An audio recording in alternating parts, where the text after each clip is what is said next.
My name is Beverly Mack. I'm a professor of African Studies at the Department of African and African American Studies here at KU. And I teach courses on Islam, women in Islam, African literature.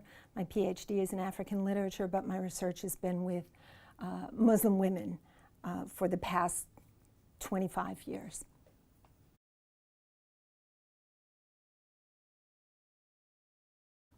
Right.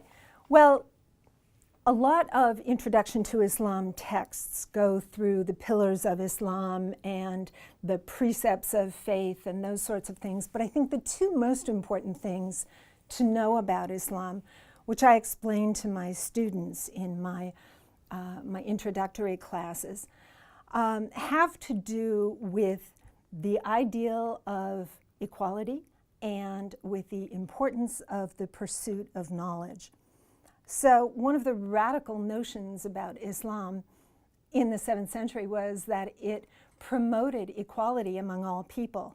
In the 7th century, the idea that all men were equal, much less women being equal, was an extremely radical notion that brought a lot of conflict to Muhammad, and he received death threats. I mean, in some ways, Islam was the first democracy.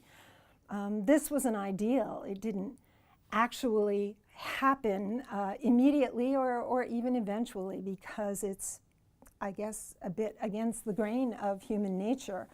Women in particular at that time were totally without rights. I always say to my students, they had the rights of a chair to be bought and sold and disposed of as anyone wanted. So for Muhammad to transmit the notion of Islam promoting equality among all people, regardless of gender or race or ethnicity or height or weight or family relations, tribal affiliations, this was an outrageous notion to people who had a lot to lose. So this idea of equality is a foundational precept in Islam.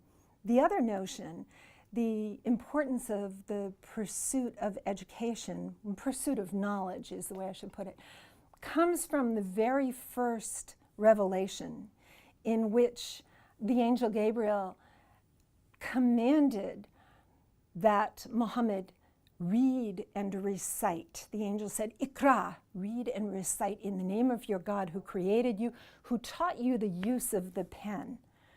Well, Muhammad didn't have the use of the pen. He was not literate, although he was very intelligent. He had numeracy, but not literacy. So this was difficult for him to understand. But the idea of pursuing knowledge is tied to spirituality on the basis of the idea that God created all the known universe. And diversity in the known universe is a sign of God's mercy and generosity. So the more that you can know about any particular thing, then the closer you can become to God. So the idea of pursuing knowledge is something that is basic to the notion of being a good Muslim.